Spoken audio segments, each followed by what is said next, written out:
China's navy has moved the country's only aircraft carrier into the controversial areas of the Miyako Strait, and the Bashi Channel in the South China Sea, raising tensions in the region, and stoking a response from the U.S. Pacific Fleet stationed in Okinawa.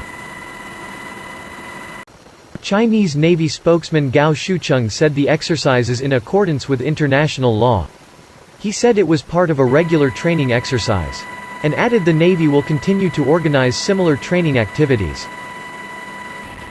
Beijing has stated that it has planned to upgrade the combat capability of their aircraft carrier formation system as the Chinese Navy competes with the U.S. Pacific Fleet.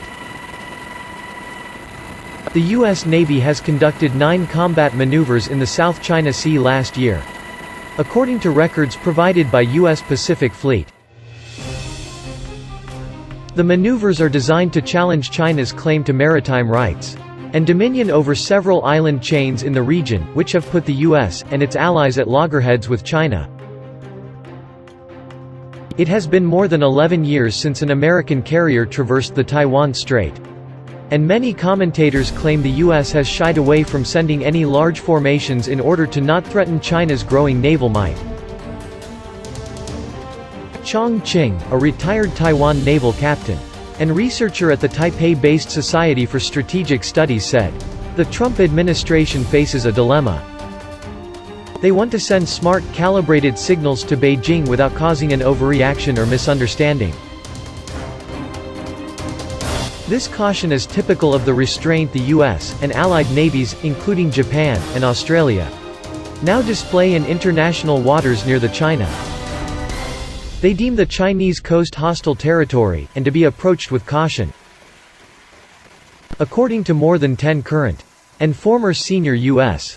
and Western military officials, the U.S. are now backtracking on their commitments to defend the straits between China and Taiwan. They claim China now rules the waves in what it calls the Sanhai, or Three Seas. The three include the South China Sea, East China Sea, and Yellow Sea. In these waters, the United States and its allies avoid provoking the Chinese Navy.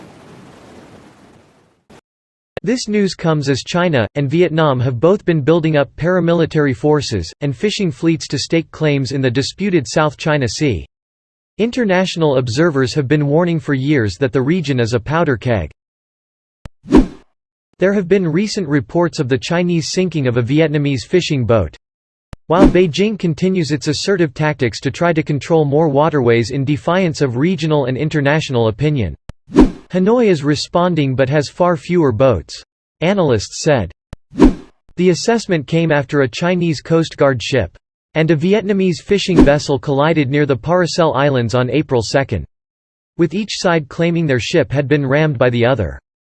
The two countries are embroiled in a long-lasting maritime dispute over claims to part of the South China Sea, and often run into fishing disputes.